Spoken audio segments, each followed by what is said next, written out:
People often joke about becoming the old cat lady who's going to end up being eaten by those little fur devils. There have been many cases throughout history of people who have owned pets that have gone on to kill them and eat them. Sometimes they didn't even want for their owners to be completely dead before nibbling on their writhing bodies. So join us as we have a look at some pets that ate their owners.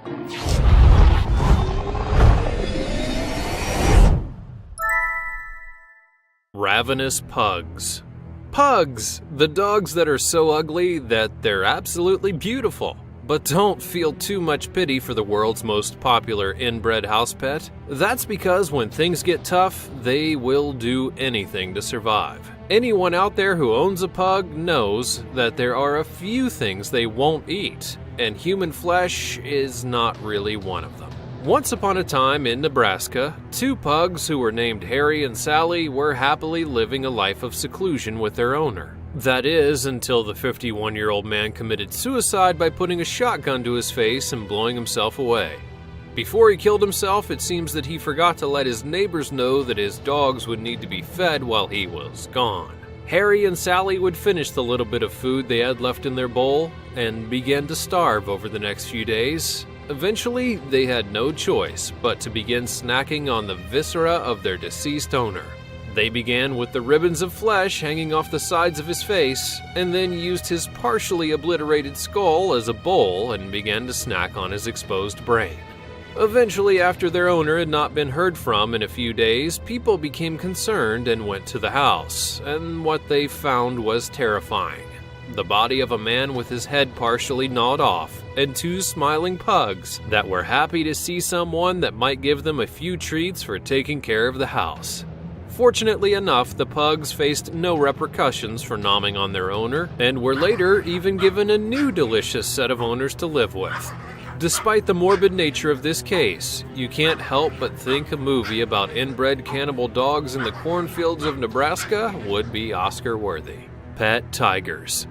Cynthia Lee Gamble operated the Center for Endangered Cats, a sanctuary that held all sorts of endangered cat species like leopards, lynx, ocelots, and most importantly, tigers. Cynthia was an expert on leopard behavior, but considered herself generally knowledgeable on all species of jungle cats. She even often took the endangered cats for showings around the world to inform people about their becoming extinct. There were many times that she would bring the animals out on a leash with no protection whatsoever. After all the personal time she'd spent with the animals, there's no way she would have ever believed that one of them would eventually turn on her, right?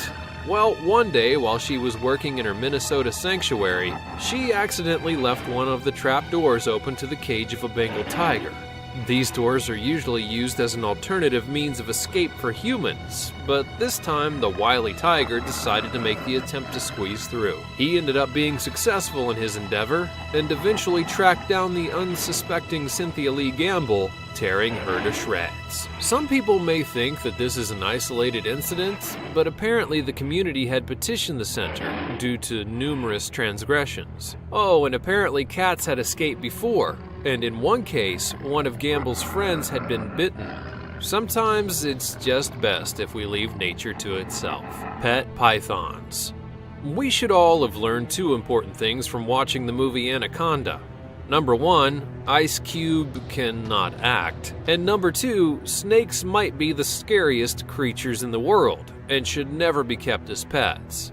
While apparently there was one Florida family out there who never learned these valuable lessons. In 2011, a 2-year-old girl by the name of Shanae Hare was killed by her family's illegal pet python.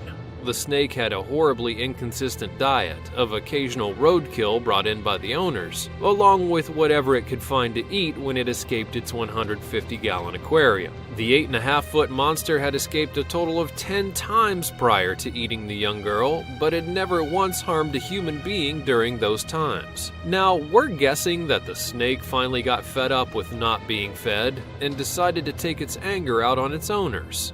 It escaped through the quilt top that covered its aquarium and made its way to Shanae's room. That's when it struck her once to grab hold and then began to slowly squeeze the life out of her. When the snake was found, it was apparently half of what was considered a healthy weight for a python of its age. The parents faced charges of manslaughter and animal abuse because the snake was illegal under federal and state law. Travis the chimpanzee. Now, you've likely heard about this story because it became international news in 2009, and we've also spoken about it here on the channel. Travis the chimp was a famous animal actor that was seen on The Man Show and The Maury Povich Show in the years prior to the event. The 200-pound chimp was raised and socialized in a couple's Stamford, Connecticut home for well over 13 years. Travis was known to be generally friendly, often shaking hands with police officers and being seen bringing small gifts to people that he would meet. The owners would use him as a model of their towing company, and to the public, Travis was as friendly as the monkey from Aladdin. But what many people didn't really know is that there were 2 instances where Travis had a few physical outbursts towards people. However, those events would be kept under wraps, something that would literally come back to bite Charla Nash in 2009. One day, Travis would get out of the house with one of the owner's keys and attempted to carjack them. The elderly owners weren't able to wrangle the monkey themselves, so that's when they called their friend Charla Nash over to help. When she arrived, she went outside with one of Travis's toys. When Travis spotted Nash with his toy, he darted towards her in a rage and began to savagely beat and maul her as the owners attempted to pull him off. After a few moments with no success, one of the owners would fetch a butcher knife and begin to stab Travis. He would barely be fazed by their attacks, and that's when they would call the police, who initially thought that they were being pranked until they heard someone screaming in the background that Travis was eating her. They rushed to the scene and shot Travis several times before he ran away to his cage, where he laid down and soon died. Charla Nash would survive the attack, but her face was severely disfigured. The owners admitted to giving Travis some Xanax-laced tea earlier in the day to help him calm down. But what they didn't know is that Xanax can actually have an opposite effect and induce rage and vivid hallucinations with certain individuals, and it's believed that Travis suffered this same plight. Humphrey the hippo. A South American farmer by the name of Maurice Els was known for raising some exotic animals on his estate. One of those animals was a hippopotamus named Humphrey. Maurice had owned the hippo since it was a mere 5 months old, and many people who knew him described the hippo as the son that Maurice never had. In fact, the pair were so close that Maurice was often pictured riding on Humphrey's back through the farmlands. Needless to say, it was a major surprise to everyone when Humphrey turned on his longtime best friend.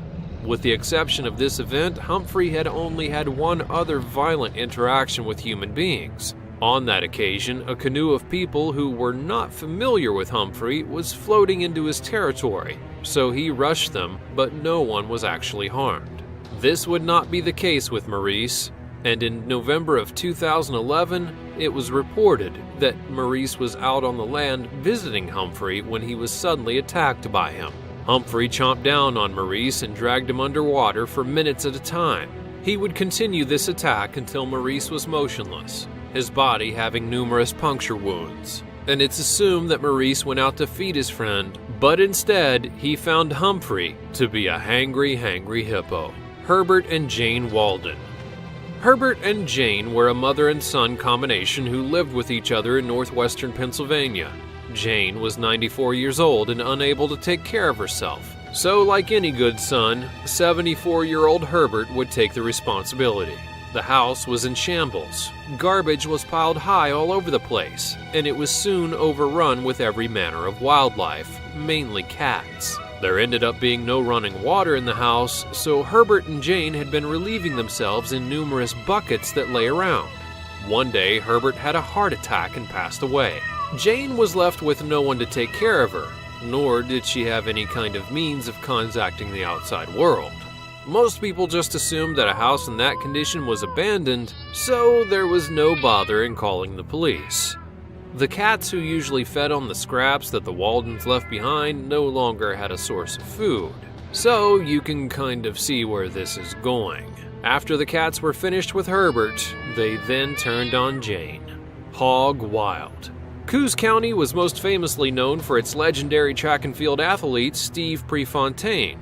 That was until the Bay Area town gained a group of murderous pigs. A local farmer by the name of Terry Vance Garner had been raising some abnormally large pigs for quite a few years, and it's reported that one of the larger pigs actually weighed over 700 pounds. And if you don't know anything about pigs, that's actually twice the size of a normal swine. One night, Terry walked out the door and told his wife that he was going to feed the pigs, and he'd be back in just a few moments. A few hours later, he still hadn't returned. That's when his wife would set out to look for him on the farm, but couldn't find him, so she called the police.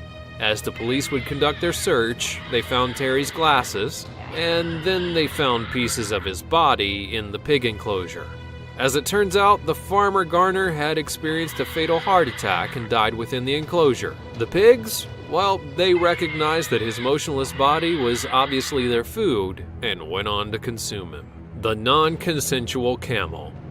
This might be one of the strangest stories of a pet animal that killed their owner. A group of ranchers in Brisbane, Australia owned a few camels.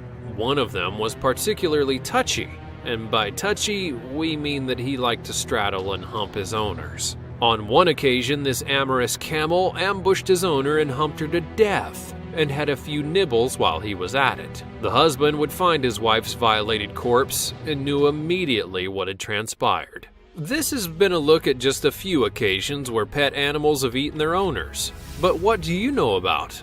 Let us know all about it in the comments below. And until then, keep a close eye on your fur babies, because they might just feel hungry for a different kind of food one day. Kittens!